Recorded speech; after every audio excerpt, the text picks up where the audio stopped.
It's not pretty, but man, this Sharks team keeps finding a way.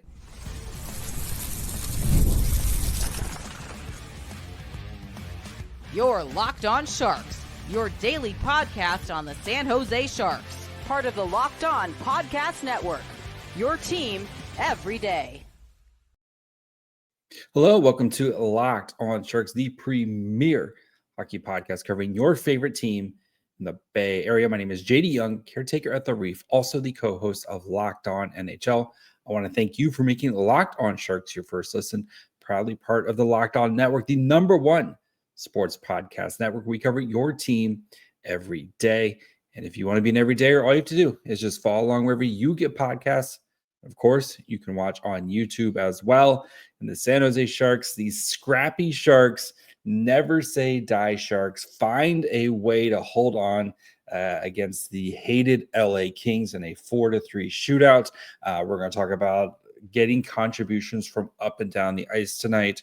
We'll discuss the good, bad, and ugly from this game, as there was plenty of all. And then we'll dig into the numbers behind this game as the Sharks win again 4-3 in a shootout on Joe Thornton night, with the Sharks recognizing him as he just entered into the Hall of Fame.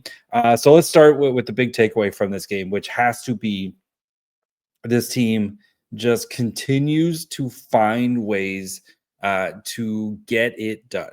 And it's not always pretty. Tonight was, definitely that third period when in the, hang on ASCII mode as you're trying to salt away a 1-goal lead here. And they had plenty of, kind of mistakes and stuff like that tonight. But this team has found a way to just get wins in games that they were not getting wins in last year, right? They've gotten wins in the last 2 games here, one in a shootout, one in an overtime. For the month of November now, they're 1, 2, 3, 4, 5, 6, 7 wins, 2 regulation losses, and then a shootout loss.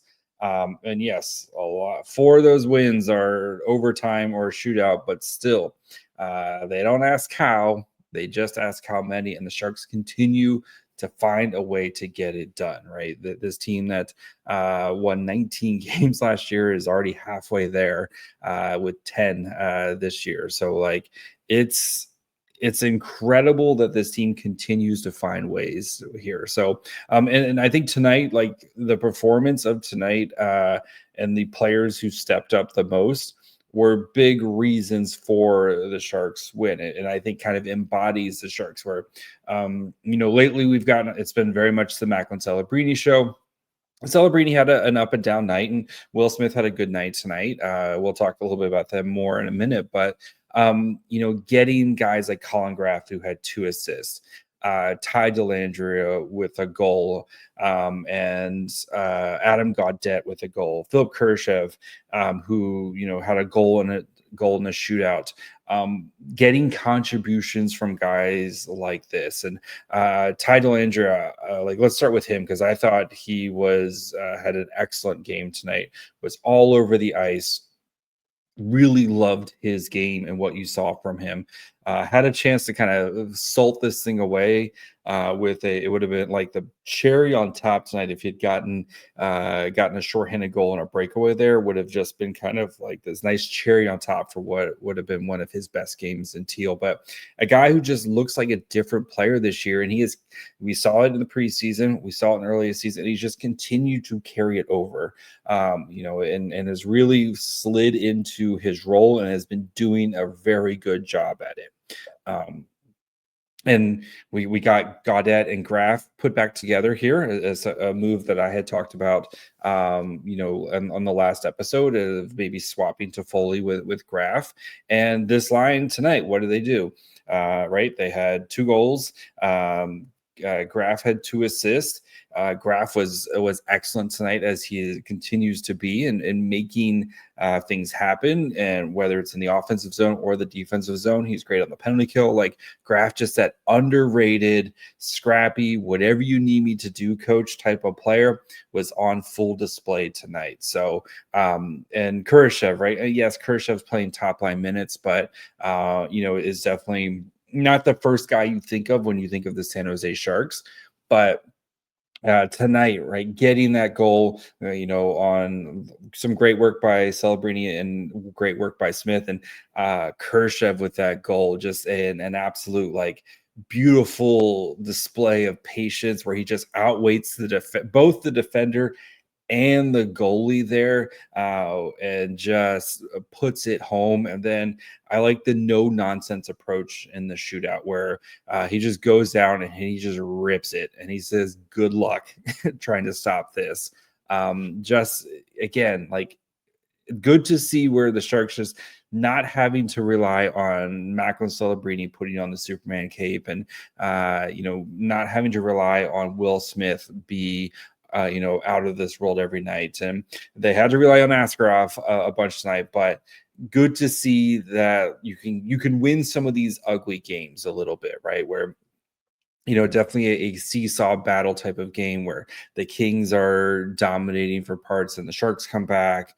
In that third period, the Sharks are kind of, on the ropes a little bit there. They give up the late goal to tie it, but I think this was one of those kind of character wins for the Sharks, where, yes, having Celebrini do cool stuff is awesome. And I love watching Celebrini do cool stuff. But this is one of those wins where you start to believe a little bit more of where this team could potentially go this year, because, again, it wasn't all just Celebrini like the last game, right? Where Michael Celebrini gets the hat trick, and, he's the reason why the Sharks won. Tonight was a group effort, and you got contributions from a lot of different people. And that, I think, is a great sign for this San Jose Sharks team as they continue their maturation process, and had some chances to finish this thing off that they're probably going to look at and regret. But the good thing is you have some guy named Yaroslav Askarov who continues to play well. Askarov tonight, 31 saves on 34 shots. This was, again, last time these two teams played, right, where he gave up 4 goals on 14 shots. Tonight was peppered early. The Sharks were able to climb back in it, but even 2 of the goals that he gave up were just massive defensive breakdowns, right, where he is left. Celebrini turns over the puck on the blue line for a shorthanded opportunity. Another breakaway, and the 2 of those goals there are just horrible, just tough plays, right? And then the last goal, where he's basically, it's hang in there, ASCII, for the last 5 minutes, and they just couldn't clear the puck there. But Askarov, like I said, 31 of 34, 9-12, was perfect in the shootout there. That poke check he had in the shootout, just the confidence / audacity to pull that off. But he knew exactly what he was doing there. And then the massive celebration from him after the shootout. Like, Askarov is 1,000,000% back to being the guy that we expected him to be. And even tonight, with the 3 goals allowed in all situations, expected goals allowed 324, 278 goals against, 6 high danger saves on 9 high danger shots, 8 of 8 on mid danger, and 15 of 15 low danger. So making the saves that you have to, right? And the low danger and the mid danger ones there. If the Sharks can clamp out down a little bit better defensively and not give up breakaways, you're like Askarov doing exactly what you need to do. And as weird as it sounds, arguably his worst game in November. So Brandon Wise, who does PR for the Sharks, tweeted out. So here's Askarov's month. November 1st, 974 save percentage, November 5th, 967 save percentage. November 8th, 974 save percentage. November 11th, 966 save percentage. November 13th, 971 save percentage, and they lose that game. He comes back with the 923 and a 912 save percentage. Like, just an absolute like performance by Askarov this month. So if you get great goaltending like this and you can find ways to continue to win, who knows where this Sharks team can go. So, but we're here for the ride, and that's all that matters right now, is just enjoying the ride, especially after the last handful of seasons with this team. So we're going to talk about the good, bad, and ugly from tonight, and kind of dive into some specific players / moments tonight, including Will Smith and the power play. I'll let you figure out who is in what bucket there. So we'll get to that in just 1 second. Let's be honest, most of us can't even name all of our financial accounts, let alone what we're worth. Between 401ks, savings, investments, it's easy to lose track, and that can mean leaving money on the table. That's where Monarch comes in. It's an all-in-one personal finance tool that brings your entire financial life together in one clean, easy-to-use interface on your laptop or on your phone. Monarch makes it super easy to review everything with your partner. You can set shared goals and make better financial decisions together, while also, keeping your money your money. So Monarch's visual dashboards and smart tools make it so much easier to understand where your money is going and how to make it work for you. It's your own personal Puckpedia, people. Don't let financial opportunities slip through the cracks. Use code LOCKEDONNHL at monarch.com for 50% off your first year. That's monarch.com, code LOCKEDONNHL for half off your first year. I'm also really excited to tell you about my favorite pair of jeanswear brand, Doer. I've been living in their performance denim straight jeans, and honestly, they completely changed the game for me. I love my Doer jeans because, one, they look good, and it's important that you look good in the jeans that you wear, but two, they're super comfy. They have 5 times the stretch of traditional denim, so they feel stretchy without actually looking stretchy. So that's really important. Doer combines classic jeanswear style with the kind of comfort and performance you get from athletic wear, the best of both worlds. There's a reason why they call them the world's most comfortable pants, but don't take my word for it. Go check out a pair yourself. Doer opened up a store in Hayes Valley. You can feel the difference firsthand. Go check them out on 567 Hayes Street, and also mention the promo code LOCKEDONSF in store to get 15% off your first order. Or you can also go online at shopdoer.com/LockedOnSF for 15% off. That's shopdoer.com/LockedOnSF. All right, before we continue with the good, bad, and ugly from tonight's game, do, of course, want to thank you for making Locked On Sharks your first listen. Again, part of the Locked On Network, the #1 sports podcast network out there. If you haven't yet, perfect time to subscribe, as we got plenty of great stuff coming up next week. Of course, we'll have coverage of both the games this weekend with the Sens and Bruins coming to town. So 2 big games against the Eastern Conference foes. We got an interview already in the reel for next week. All I'm going to say, it's a Barracuda player, and I think it's a pretty good one. So, and then of course we'll have coverage of, the prospects and all that fun stuff. So make sure you guys are following along wherever you get podcasts. And of course, you can watch on YouTube as well. Okay. The good, bad, and ugly from tonight. So let's start with the good. A couple of performances I want to shout out. Will Smith tonight, I thought was outstanding. He almost had the goal of the year. Tried to pull off the hurdle in tight space there, like with guys all around him, like kind of dekes his way through a bunch of guys, almost pulls off the hurdle. If he had done that, that would have been like the most ridiculous, like just the start of this podcast would have been absolutely ridiculous. But Will Smith continuing to just play extremely solid. His pass, like his work, his and Celebrini's work tonight that led to the Khrushchev goal, that pass from Will Smith, right? How many times do we see him from that corner there making those passes, making the passes from behind the net? He, I get, fans all the time, like, you always talk about Celebrini. What about Will Smith? Will Smith was excellent tonight, and, continues to just almost quietly at times just go about his game. And I know Celebrini gets all the headlines, right? Celebrity's more than deserving of all the headlines, but I just wanted Smith tonight had an excellent night tonight, and continues to just do a lot of the little things that kind of make that successful. And Smith and Celebrini almost combined for a really special goal in overtime as well. So those two guys, just keep them together forever. The bad from tonight, I think there was some sloppiness with the puck possession. And you saw, like, Dickinson had one that, like, just kind of a little careless there. We talked about the Celebrini one where he's just, I know he's on the power play there, and is expecting maybe a little bit of support, but that's one of those where you probably just want to kind of live to fight another day type of plays from Celebrini, and a growing experience from him, right?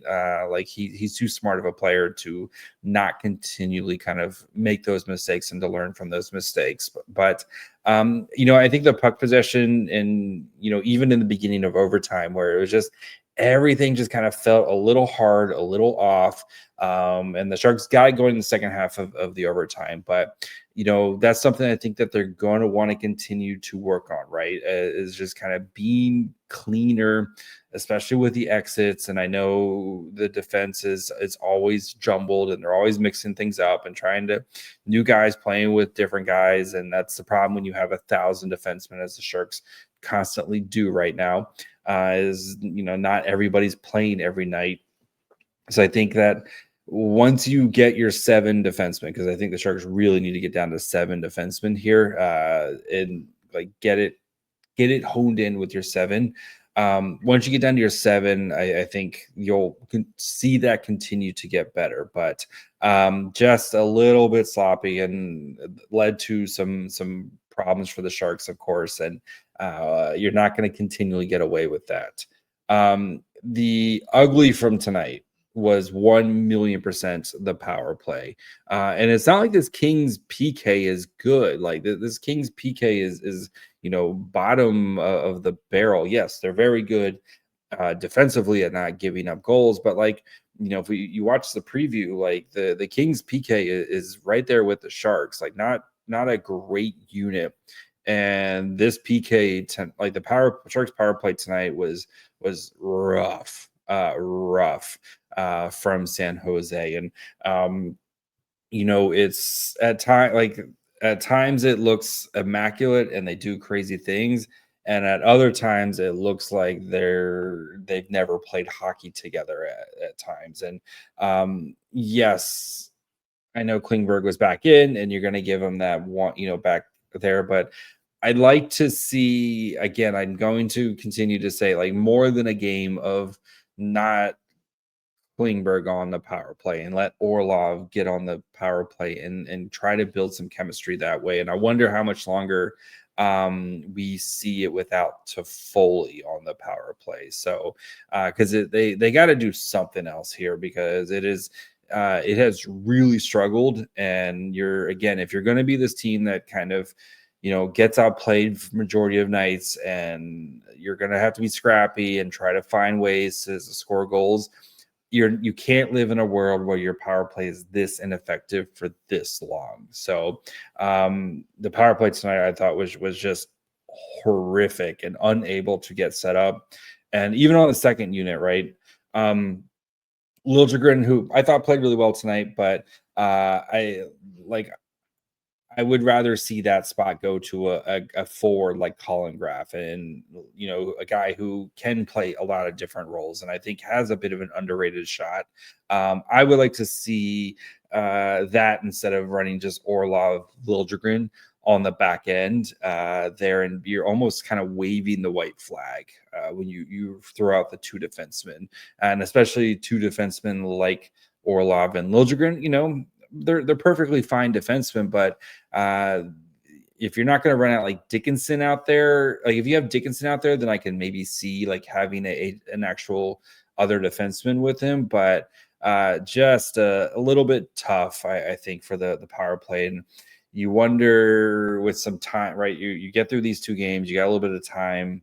Maybe they try to kind of go back to the drawing board here with it and try to work on the power play, but just an ugly performance from the power play tonight. So we're going to dig into the numbers of this game here a little bit more, talk about how the Sharks, well, it looked like they were getting dominated for good chunks of this game.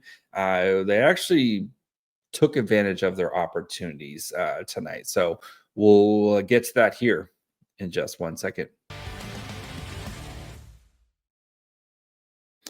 Let's be real, making excuses doesn't solve anything. We've heard them all before. It's just stress. I'm tired. It happens to everyone sometimes. When it comes to performance, sometimes your body just needs a little extra support. And that's where Rougiette comes in. Rougiette.com offers fast-acting doctor-prescribed treatments for ED, especially designed to help you stop making excuses and start making moves. Rougiette makes it super simple to get started. You just connect with a board-certified doctor, 100% online. There's no awkward waiting rooms, no in-person appointments. The process is fast, simple, and private. It's all handled by real doctors. And if you're prescribed, your treatment will ship discreetly straight to your door. It's all about confidence, connection, and getting back to the moments that matter. Visit Rougiette, RUGIET.com/LockedOnNHL to get 15% off your order. That's Rougiette, RUGIET.com/LockedOnNHL. Don't forget to use our code LockedOnNHL. That way they know that we sent you. Rougiette, stop making excuses and start making moves. Also, the NBA is back, and there's no better place to get in on the action than FanDuel, the official sports betting partner of the NBA. So even if you miss the start of the game or just want to ride the hot hand, Steph Curry, I'm looking at you. FanDuel has live bets on everything from who will score next to fourth quarter comebacks. Plus, you can even combine your live bets into a same-game parlay for a shot at a bigger payout. It keeps every game exciting, especially when your team's making that late push. And right now, FanDuel is giving new customers $300 in bonus bets when your first $5 bet wins. So head to FanDuel.com to sign up and play your game with FanDuel, the official sports betting partner of the NBA.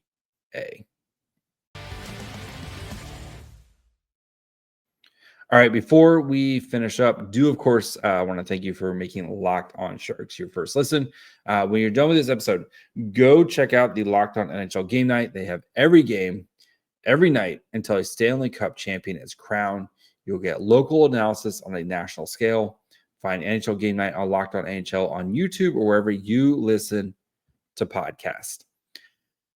All right, numbers behind this game, which were a little bit surprising because, again, like this Kings team, it felt like they were dominating, especially when it kind of came to shots, which they definitely had more shots, right? It was 34-24 in this game. But the Sharks, like, sneaky made this way closer. And I think it's because, again, this team, quality over quantity, what we have seen from the Sharks. But 42-23 of 5-on-5 time. It was 47-36 shot attempts in favor of the Kings. Actual shots at 5-on-5, 19-18, which was quite interesting. Scoring chances for 19-18 in favor of the Kings. High danger chances 12-8 in favor of the Sharks. And then 2.36 to 1.46 expected goals for at 5-on-5 in favor of the Sharks. The Sharks, of course, had 3 goals for at 5-on-5, 1 goal allowed from them. So, right, you had the shorthanded goal, and then you had the tying goal by the Kings when they had pulled their goalie with 2 minutes left there. So, but the Sharks heat map is basically right in front of Forsberg. They got to the net and they got those quality shots. I think that, again, that quality over quantity from San Jose, which they're very good at getting to the net and getting those chances from the, So if you're not going to get a lot, you might as well make it count. And the Sharks did that tonight against this Kings team. So it's just been kind of a running theme from them. As for the lines tonight, so we had pretty good distribution of time. It wasn't just like one line kind of dominating. So we had the Eklund Wenberg to Foley line put back together, that 8:42 of ice time, 8 to 10 shot attempts, 4 to 2 actual shots, 0.65 to 0.21 expected goals for, 4 to 5 scoring chances, 4 to 1 high danger chances. Wenberg, a little bit of an up and down night tonight with the 2 penalties from him. Eklund, a little bit quiet tonight from him as well. And Toffoli had that overtime opportunity that I feel like he's buried a bajillion times and just kind of missed on it tonight. You'd like it to see him actually just shoot instead of kind of driving it to the net there, because that's Toffoli's such a great shot. But I want to see this line get another opportunity. I think they're going to have a really good chance against the Sens to kind of get some make some noise against the Sens team. So. Goodrow, Osopchuk, and Reeves played 758, 10 to 11 shot attempts, 4 to 5 actual shots, 0.53 to 0.29 expected goals for, 4 to 3 scoring chances, 2 to 1 high danger chances. Reeves was flying all over the ice tonight, hitting anything that moved. Ostapchuk was, I think effective tonight, but, not as much quieter game than what we saw from him last time. And Goodrow, not very noticeable, to be honest, from Goodrow. But, this line has been quietly effective, so I'm not going to make too much out of it. But Smith, Celebrini, Kershaw played 757, 5 to 8 shot attempts, 3 to 4 actual shots, had a goal, 0.22 to 0.28 expected goals for, 4 to 4 scoring chances, 2 to 2 high danger chances. I spent a bunch of time talking about these separate players. So, like I said, I think Celebrini had like a B- game tonight. And I think Kershaw had a really solid game, and Smith was, I think, had a really good game as well. So, and then Graf, Dellandrea, Gaudette played 555, 5 to 7 shot attempts, 3 to 3 actual shots, 2 to 1 goals for, 0.29 to 0.21 expected goals for, 2 to 3 scoring chances, and 1 to 2 high danger chances for that line. So, I think that line was a big reason why the Sharks won tonight. So, as for the defensive pairs tonight, so looking at their Corsi, Orlov Liljegren was the highlight at 5-on-5 at 42.31%. I think Orlov had a really kind of quietly effective game tonight. I think this pair played really well together tonight. So I would keep that group together. Then we had Dickinson, Desharnais. I don't think it was Dickinson's best night. And, Desharnais, I wish he kind of got lost, I think, a little bit on that tying goal, and Kempe was left all alone. I know he's trying to defend 2 guys there, but I feel like you have to kind of because there's 3 guys in front of the net, and I know what he's trying to do with defending the one, but I think he just chose the wrong one there. And then Ferraro, Klingberg, 23.53%, 4 shots for, 13 allowed. That pairing, we've seen a lot of this pairing. I just don't think it's a great pairing, but again, the Sharks are as musical chairs with the defensive pairs right now. So, but overall, again, just a scrappy win for this team. Took advantage of their opportunities, and they keep. If you keep games close, and they're going to keep games close with the way Nedeljkovic and Askarov are playing right now, they're going to have a chance. And yes, they've won a lot of their games in overtime, and it just seems to be a formula that's working right now for this team, right? And especially when you have special players like Celebrini and Smith, and in overtime, these guys are going to get their chances in overtime. So I don't know how sustainable this formula is in the long run. It's, you would like to see this team be, a little bit more 5-on-5 dominant. But again, we're taking baby steps here, and they're learning how to win games, and they're doing that right now, right? Is they're learning how to win games, and they're winning games, and they're stacking up some points right now. And this team is right in the thick of the wild card race, which is as we approach Thanksgiving. Something I never thought I would be saying about this team right now. They're 1 point back of the Chicago Blackhawks. There's two teams, Blackhawks and Wild, are both tied for 24 points. The Blackhawks do have a game in hand.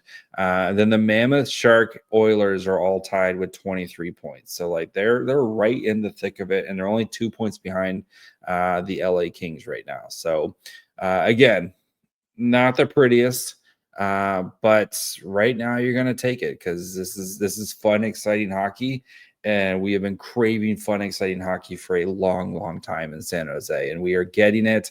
We're getting wins. And it's mostly because of your young core players leading the way. So we'll be back Saturday. We'll have a reaction to the Sharks Sens. Nice 4 p.m. game. So we'll be here for that. So make sure you're following along wherever you get podcasts.